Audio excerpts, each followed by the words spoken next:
Iqtidor bu har bir inson qalbida yashiringan nur. Har bir insonda o'ziga xos iqtidor va iste'dod bo'ladi. Navoiy Innovatsiyalar universitetida ham bu kabi iqtidorli va iste'dodli talabalarimiz talaygina. Keling, bugun biz siz bilan mana shunday iqtidorli talabalar bilan tanishamiz. Xush kelibsiz. Avvalambor assalomu alaykum. Men Oripov Fayoz Sohib o'g'li. Hozirda yoshim 21 yoshda. Navoiy Innovatsiyalar universiteti iqtisodiyot tarmoqlar va sohalar bo'yicha 4-bosqich kunduzgi guruh talabasiman. Juda ham yaxshi. Demak, sizni o'zingizga yarasha iqtidoringiz va iste'dodingiz bo'lib, biz bugun mana shu tengdoshlaringizga o'rnak sifatida sizni ko'rsatmoqchimiz. Keling, sizni bugungi faoliyatingiz haqida qisqacha gaplashib o'tsak, siz qanday yo'nalishda o'zingizni ko'rsatib kelmoqdasiz? Tadbirkorlik faoliyatiga qiziqishim tufayli 2019-yil Davlat xususiy sherikchiligi asosidagi Binafsha nomli oilaviy nodavlat maktabgacha ta'lim tashkiloti tashkil etdim. Hozirda bizda 13 nafar fuqaro ish bilan ta'minlangan bo'lib, 100 nafar tarbiyalanuvchi tarbiyalanib kelmoqda.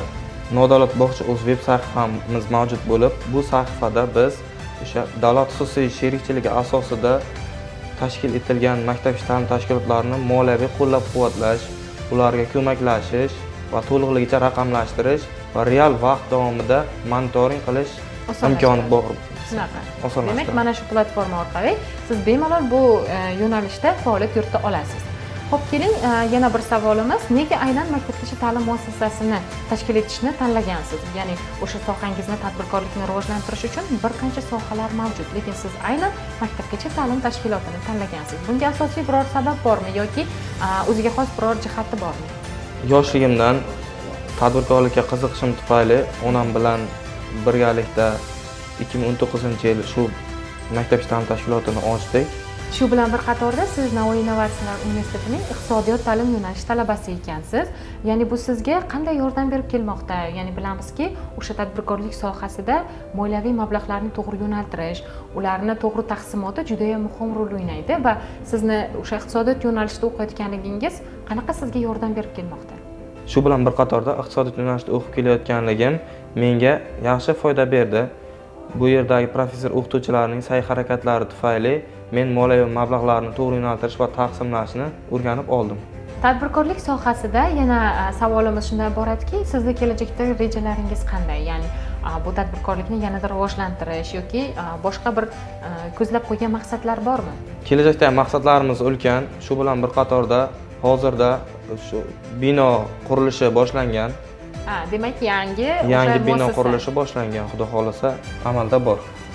Demak, siz rejalarimiz, maqsadlarimiz. Demak, siz bu kabi rejalarni o'z oldingizga maqsad sifatida qo'ygansiz va yangi bino foydalanishga topshirilishi bilanoq sizni o'sha ishchi kuchingiz ham ko'payadi, tarbiyalanuvchilar soni ham ortib boradi. Shunaqa, to'g'rimi? Shunaqa.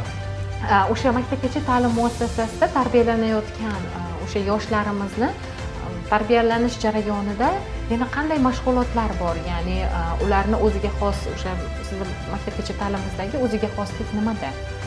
Hozirgi kunda bizning tashkilotda ingliz tili, rus tili va maktabgacha ta'lim tashkil qilingan bo'lib, ya'ni boshlang'ich ta'lim tashkil qilingan bo'lib, hamma o'qituvchilarimiz malakali va oliy ma'lumotli bo'lib hisoblanadi.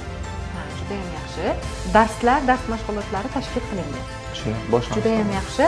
Demak, sizni keyingi ishlaringizda sizga omadlar tilagan holatda Navoiy Innovatsiyalar universitetida bu kabi iqtidorli va iste'dodli, tashabbuskor yoshlar borligidan biz ham juda ham mamnunmiz. Bu kabi yoshlarni tengdoshlariga o'rnak sifatida ko'rsatishimiz mumkin. Suhbat uchun kattakon rahmat va sizni keyingi ijodiy ishlaringizda va o'sha tadbirkorlik faoliyatingizda ulkan zafarlar tilab qolamiz. Rahmat.